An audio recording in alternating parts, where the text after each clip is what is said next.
이번 시간에는 우리가 빈곤의 개념부터 진행을 하겠습니다.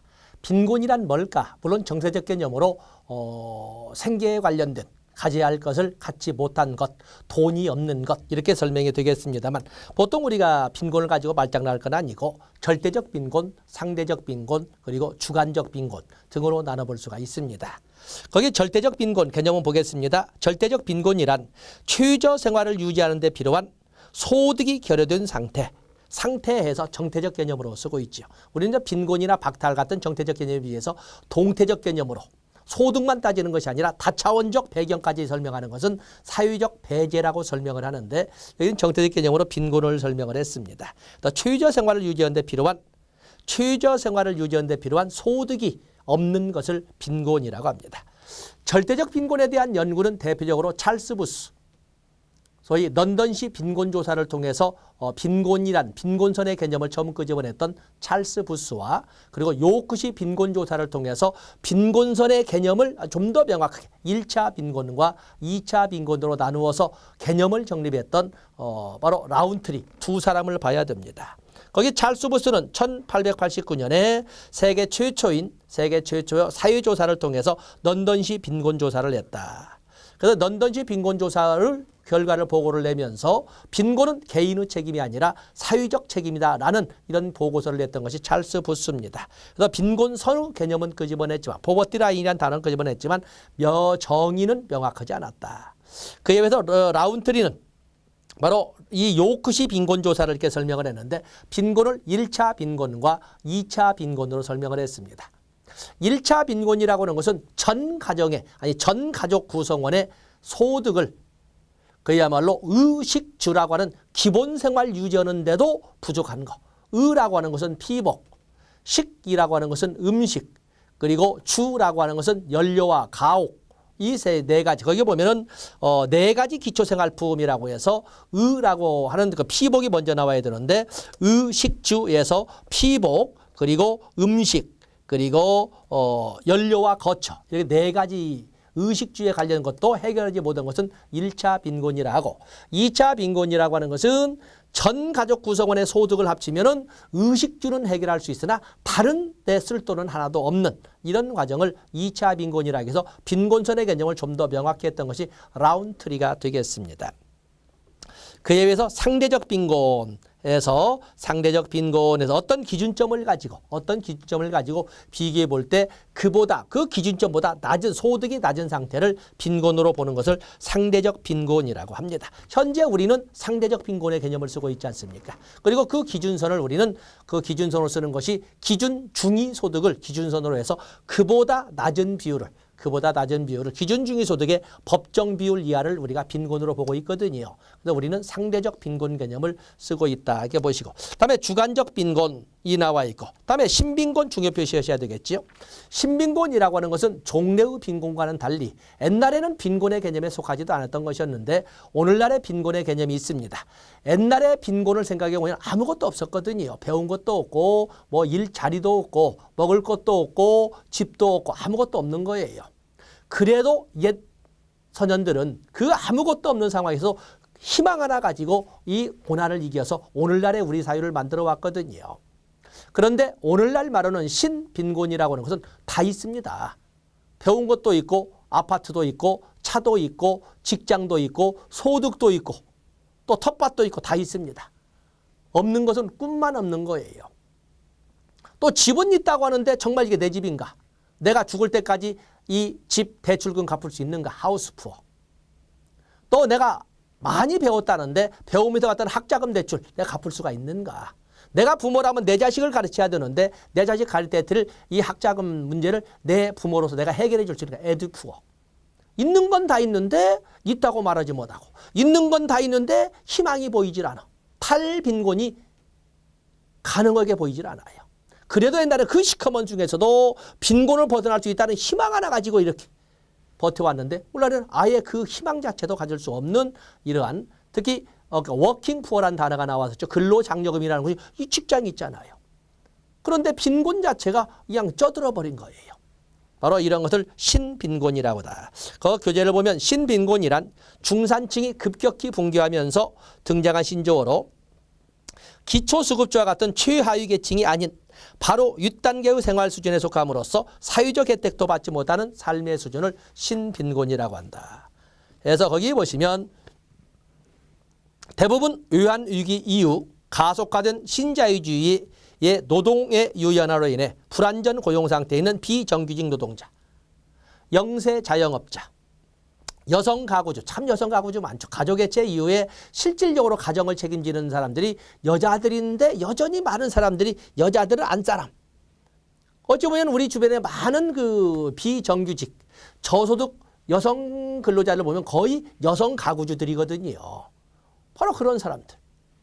또 청년 실업자, 조기 퇴직자, 이들의 삶이 꿈이 사라져버린 오늘날에 새로이 등장한 빈곤의 개념으로 설명을 하고 있고 우리의 사회보장기본법에도 바로 신빈곤을 포함을 시키고 있는 거죠. 다음에 빈곤의 특징이 나와 있습니다. 빈곤의 특징. 빈곤의 측정. 빈곤 측정도 역시 절대적 빈곤 측정 방법과 상대적 빈곤 측정 방법과 주관적 빈곤 측정이 있는데 자 여기는 우리가 한번 적어볼 필요 있습니다. 빈곤 측정.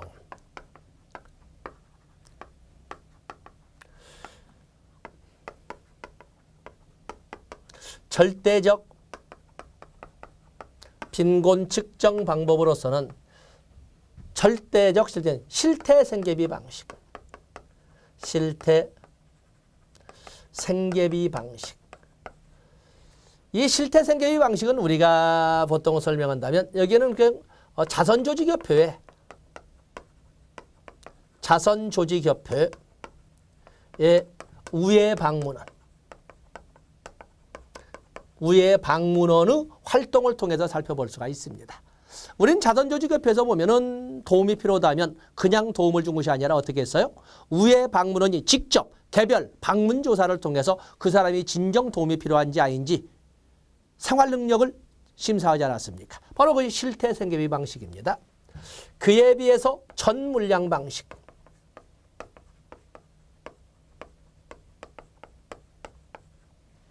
전물량 방식은 우리나라에서 채택한 방식입니다.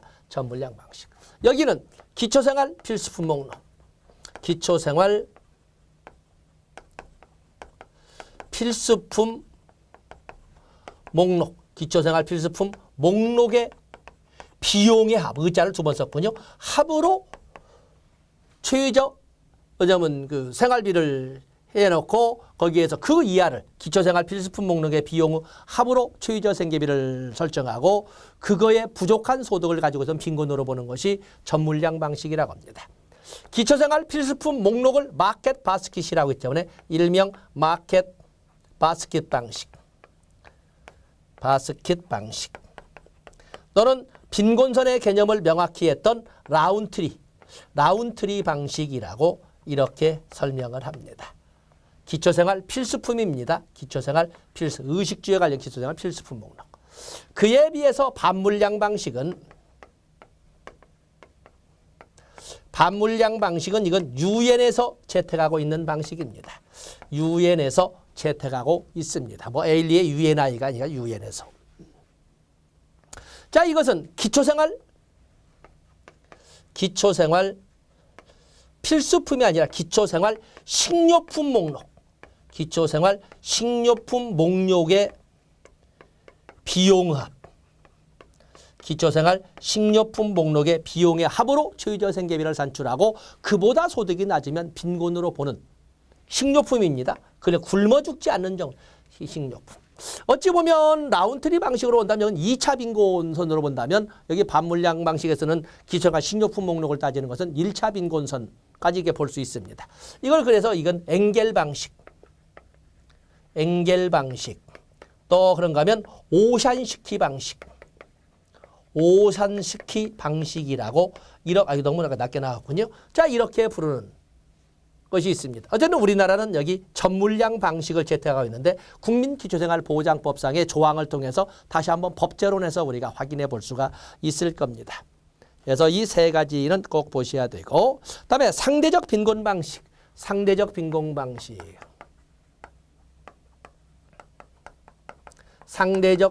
방식에는 여러 가지가 있지만 그 중에 상대적인 거기 보면 타운센트 방식이 나와 있지요. 그럼 가계 지출 방식도 있고 가계 지출 방식도 있지만 그냥 바로 순수든 유사든 간에 그냥 타운센트 방식.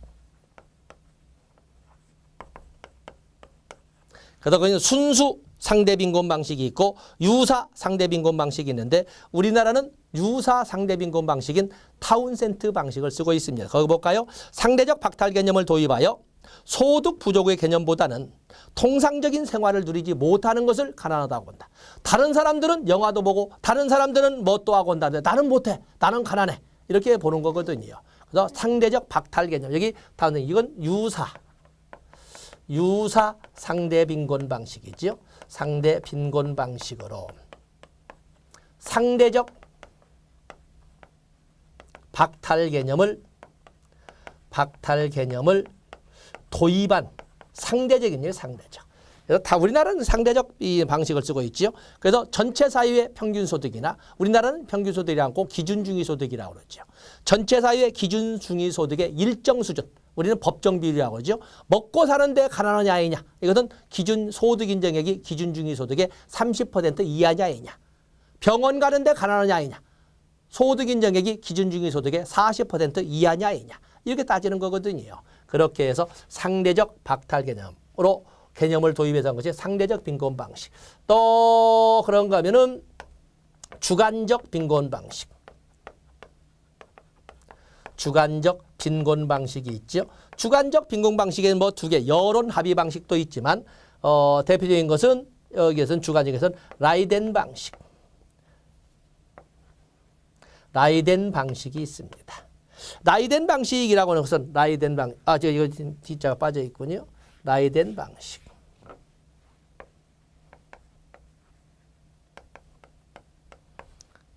거기 나온 것처럼 질문을 통해서 거기 보시면 우선 사람에게 당신이 필요한 소득이 얼마는 있어야 됩니까? 최소 소득은 얼마여야 됩니까? 라고 먼저 물어서 이들이 판단하는 최소 소득과 실제 소득을 분석해서 최저 생계비를 산출하는 주관적 방식이다. 이런 라이덴 방식도 있고 여론 합의 방식도 있다.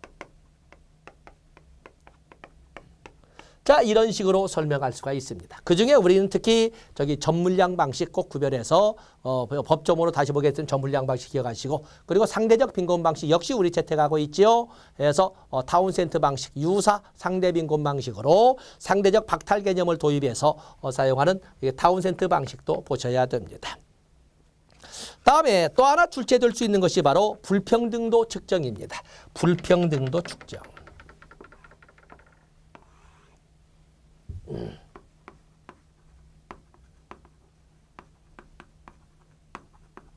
역시 오히려 빈곤 측정보다 이제는 불평등도 측정이 좀 더 비중이 높아졌다고 볼 수가 있는데 불평등도를 측정하는 데는 네 가지 기법이 있습니다. 하나는 노렌치 곡선. 자, 하나하나 보겠습니다. 노렌치 곡선의 기본 전제는 전 국민의 소득은 같다. 동일하다라고 전제를 합니다. 전 국민의 소득은 동일하다고 전제를 하면서 인구 누적 비율 대비 소득 누적 비율을 가지고 하는 겁니다. 그렇기 때문에 정사각형의 틀을 만들어 놓고 인구 누적 비율에 대하여 소득 누적 비율. 인구가 10%일 때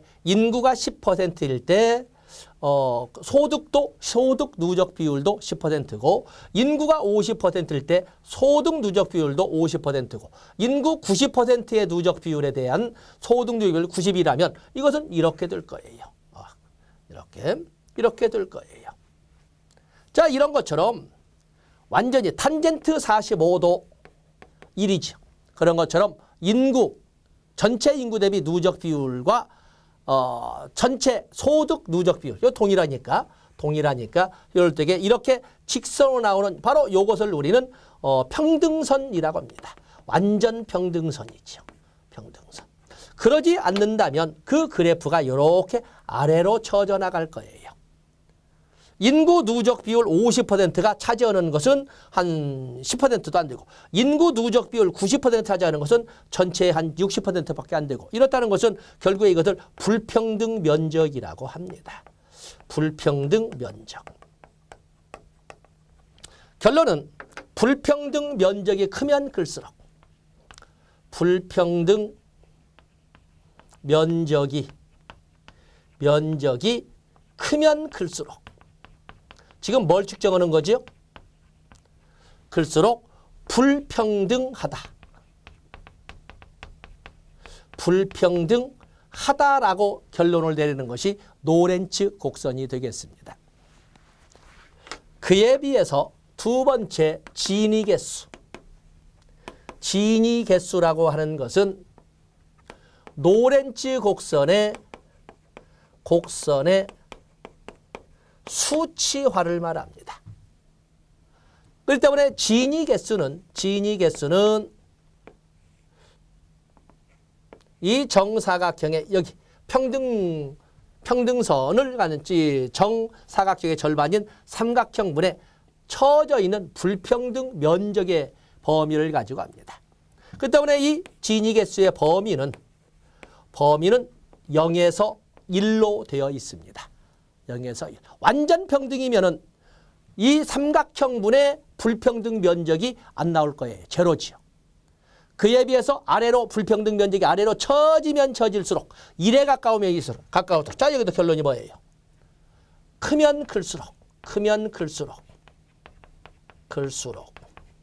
다시 말해서 1에 가까울수록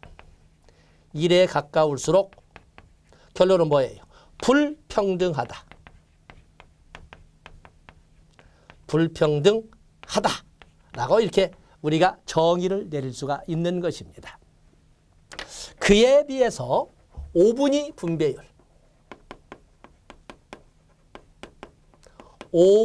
분배율을 이렇게 접근해 보시면 5분위 분배율을 접근해 보시면 이것은 차례대로 나열하고 소득 순으로 차례대로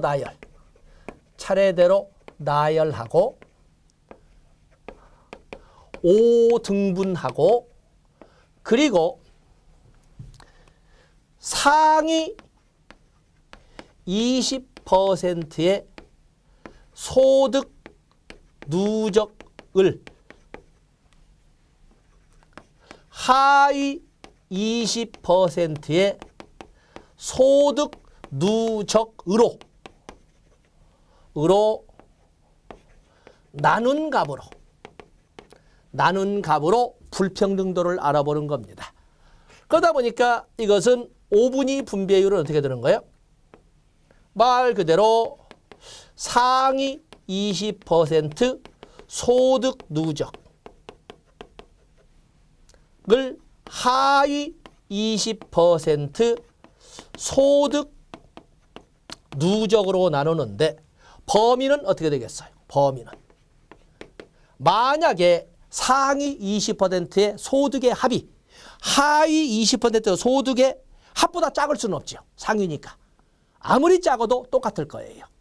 상위란 말이 붙었으니까 상위 20% 소득의 합이 20% 소득의 합이 하위 20%보다 작을 수는 없고 아무리 작아도 똑같을 거예요.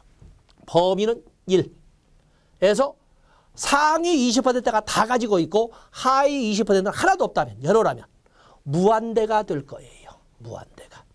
결론이 뭐예요? 5분위 분배율. 크면 클수록 다시 말해서 무한대에 가까울수록 결론은 뭐예요? 역시 하다라고 이렇게 정의할 수가 있는 거예요. 무한대에 가까우면 가까울수록 불평등하다. 그런데 이제 10분위 분배율.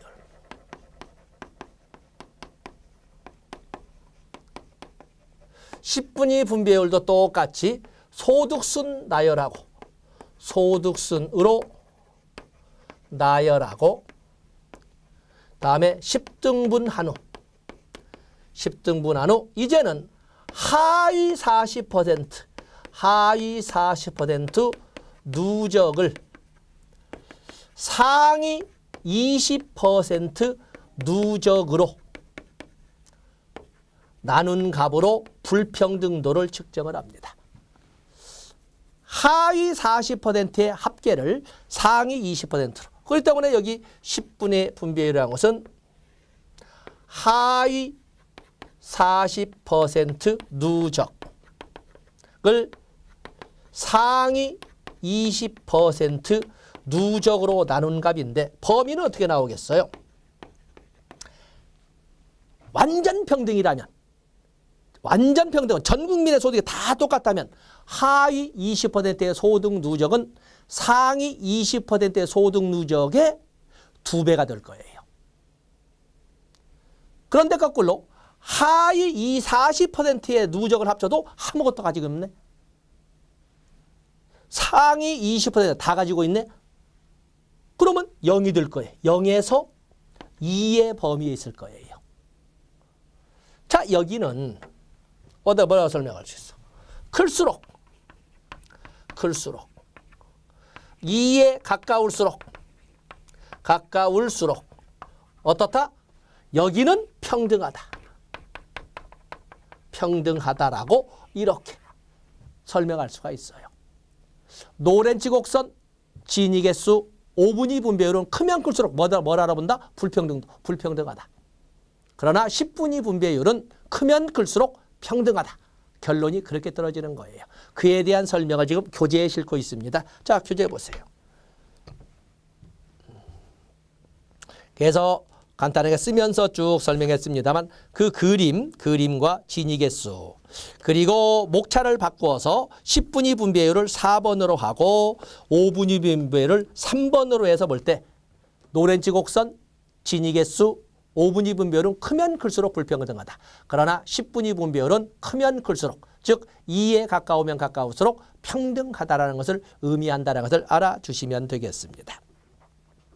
자, 이렇게 해서 우리가 빈곤과 불평등도를 측정해 봤습니다.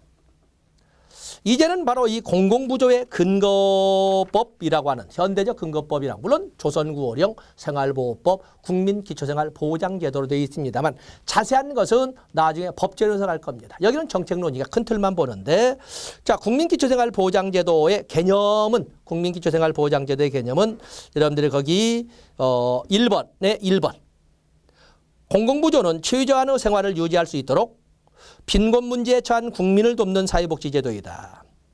따라서 정당한 자격 요건을 가진 사람에 대하여 적어도 최저한의 삶을 유지할 수 있도록 최저 생계비 이상을 확보하도록 하는 제도적 장치가 공공부조이다. 이 제도의 핵심이 국민기초생활보장제도이다. 그래서 아시는 내용 쭉 정리를 했고 특성 2번에 1번 첫째 줄 끝에 무기여 원리에 기초한다.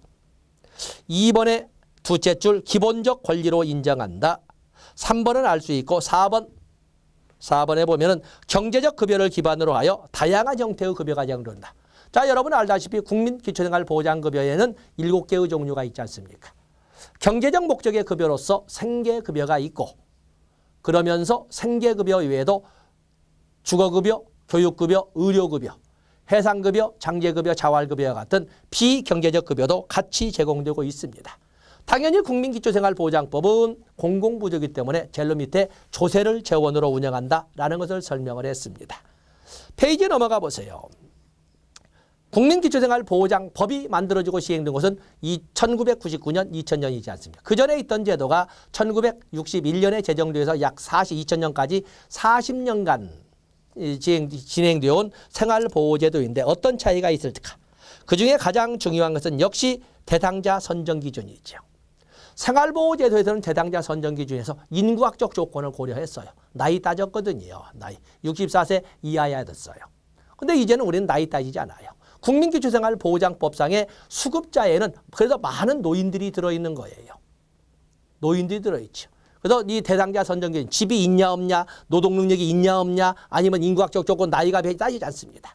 단 두 가지, 부양 의무자 조건과 소득 인정의 조건 두 가지만 가지고 도움을 줄 수 있느냐 없느냐를 따집니다. 그래서 거기 대상자 선정 기준 거기 두 개 있는 거지 있지요. 그리고 급여의 종류, 옛날 생활보호법에서는 무슨 보호 그랬지만 이제는 급여라고 하죠. 신설된 것은 주거급여가 신설됐습니다. 두 번째 나와 있지요. 주거급여가 신설된 것이고, 또 하나 신설된 것은 정식급여로 나와 있지만 나중에 긴급복지지원법이 나왔지만 긴급급여도 신설되어 있습니다. 그리고 첫 번째 생계급여가 확대되었다고 하는데, 종래 생활보호제도에서는 근로능력도 대상자 선정 기준에 넣어서 근로능력자는 대상자에서 전면 제외했어요. 그러나 국민기초생활보장제도에는 근로능력자라 하더라도 자활사업에 참여할 것을 조건으로 해서 생계급여 받을 수 있습니다. 그래서 조건부 급여라고 합니다만 바로 이 근로능력자도 대상자에 포함을 시켰다는 점에서 생계급여 확대라는 의미를 부여하고 있습니다. 그리고 뭐 자활지원 계획이 있다. 좋고. 다음에 먼저 우리가 보고 넘어갈 것이 다른 것 참 많습니다만은 거기 정의에서 부양의무자. 부양의무자를 이렇게 보시면 부양의무자. 수급자를 부양할 책임 있는 사람으로서 수급권자의 일촌후 직계열족 및 그 배우자를 부양의무자라고 합니다. 여기는 뭐가 없어요? 수급권자의 배우자는 포함되지 않습니다. 그리고 더 나아가서 그 일촌후 직계열족이 사망한 경우에는 그 배우자는 부양의무자에서 제외됩니다. 결국에 부양의무자 조항 때문에 정말 절실하게 실질적으로 도움이 필요한 사람들이 지원에 대해 제외되는 경우가 참 많거든요. 그런 범위를 최대한 완화시키고 있습니다. 지금 많은 국회의원들이 부양의무자 조항 자체를 없애버리자고 합니다. 그냥 노인 자체로만 봐가지고 소득 인정액이 어떠냐를 따져보자는 거예요. 아직은 이제 법제화되지는 않았습니다만 어떤 부양의무자 현재로서는 수급권자의 배우자는 아니다라는 걸 꼭 알아주셔야 됩니다. 다음에 오른쪽에 보면 차상위 계층, 앞으로 한 2, 3년 더 써겠죠. 종래와는 달리 차상위 계층은 소득 인정액이 기준 중위소득의 50% 이하인 사람을 말합니다. 적어도 이 두 개는 이 정책론에서 꼭 가지고 가셔야 되겠어요. 다음에 국민기초생활보장법상의 보장기관은 마치 조선시대에서 보는 것처럼 지방관입니다. 지방자치단체장이 오늘날에는 시도지사나 시장군수구청장이 합니다. 다음에 적어도 이 보장급여 수준은 급여 수준은 관계법령에 정하는 바에 따라 최저 보장 수준이나 최저 임금을 고려해서 결정하도록 되어 있는데 국민기초사회보장기본법의 그 규정에 의해서 국민기초생활보장을 보면 4번에 2번 별표하시고 주체, 기한, 절차, 방법으로 나와 있습니다. 또 종래는 보건복지부 장관만 급여 수준을 결정했습니다. 이제는 보건복지부 장관뿐만 아니라 소관 중앙행정기관의 장도 주체가 됩니다. 보건복지부 장관이나 소관 중앙행정기관의 장관도 언제까지? 매년 8월 1일까지. 옛날에는 12월 1일 또 바뀌어서 9월 1일이더니 이번에 바뀐 거예요. 8월 1일까지. 어떤 절차로? 중앙생활보장위원회의 심의 의결을 거쳐 어떤 방법으로? 급여의 종류별로 최저 보장 수준이나 수급자 선정 기준을 공표하여야 한다라고 되어 있습니다. 그렇게 해서 최저 보장 수준의 결정에 그 4번에 2번 중요 표시하셔야 됩니다. 다음에 급여의 기본 원칙을 보면은 3번에 1번에 1번 급여는 수급자가 자신의 생활의 유지 향상을 위하여 소득, 재산, 근로능력을 활용하여 최대한 노력하는 것을 전제로 이를 보충 발전시키는 것을 원칙으로 한다. 바로 이게 뭐예요? 자기의 소득과 재산, 소득 인정액입니다. 그리고 근로능력, 자신의 근로능력을 최대한 활용하되 그러고도 부족한 것이 있다면 보충 발전시키는 것을 기본 원칙으로 한다. 이게 바로 공공부조의 원칙의 하나였던 보충성의 원칙이 되겠습니다. 그래서 공공부조의 기본 원칙으로 국민기초생활보장법상의 법령으로 법 규정으로 수록되어 있는 것은 보충성의 원칙이 되겠습니다. 그래서 보시고 다음에 페이지를 넘어가 보시면 급여의 신청이 나와 있죠. 급여의 신청. 이제는 신청하지 않으면 안 줍니다. 근데 신청하고 싶어도 신청하지 못하는 사람이 있기 때문에 그때 사회복지 전담 공무원이 자발적으로 나서서 도와주게 되는 거거든요. 그래서 그 3번 다음 페이지에 360에 보면 급여의 신청, 수급권자, 친족, 그리고 관계인은 특별자치도지사, 시장군수구청장에게 급여를 신청할 수 있다. 사회복지 전담 공무원도 수급권자의 동의를 전제로 하지만 직권으로 신청해 줄 수 있다라는 것을 사회보장기본법 국가나 지방자치단체가 대행할 수 있다는 그 조항을 근거로 해서 국민기초생활보장법에서 이 직권 신청을 이렇게 규정하고 있습니다. 그러면서 신청을 하려면 반드시 뭘 해야 된다?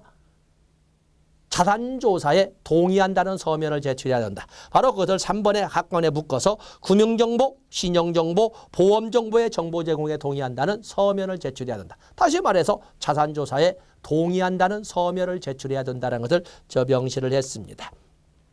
그리고 거기에 보시면 급여의 종류가 나와 있습니다. 7종 세트 있지요. 경제적 목적의 급여로 생계급여 외에 비경제적 급여의 성격이 강한 주거급여, 교육급여, 의료급여, 해상급여, 장제급여, 자활급여에 대해서 이렇게 설명을 해놨습니다. 그래서 급여의 종류, 여기에서는 그런 정도를 여러분들이 봐주시면 되겠습니다. 자세한 것은 나중에 법제론에 가서 여러분들에게 여러분의 것으로 만들어질 거거든요. 해봐 주시고. 다음에 거기 보시면 희망키움 통장이 있는데 여기는 뭐 배경 지식으로 희망키움 통장 개념만 보겠습니다. 희망키움 통장은 2010년 보건복지부의 주요 정책 과제인 이를 통한 적극적 탈빈곤 정책의 핵심 사업으로 자활장려금 대상에서 제외되어 별도의 근로 유인이 없던 일반 노동시장에서 일하는 기초수급자에게도 근로 인센티브를 지원하기 위해서 만든 것이 2010년부터 시행된 것이라고 말하고 있고 이를 통한 적극적 탈빈곤 정책의 사업이다. 그래서 거기 보면은 2번에 희망키움통장은 근로능력이 있는 수급자의 자립자활 활성화를 위해 일반 노동시장의 취창업자를 위한 제도, 일반 노동시장의 취업자, 창업자를 위한 제도로 수급자가 탈수급하는 경우 자산 형성을 지원하는 제도, 말하자면 희망키움통장은 자산 형성 지원 사업이라고 2010년부터 시작되었다고, 이를 통한 탈빈곤 사업이라고 이런 것 등을 여러분들이 정리해요. 세부 내용까지는 그렇습니다만 적어도 1번, 2번 정도는 여러분들이 염두에 두고 가셨으면 좋겠습니다.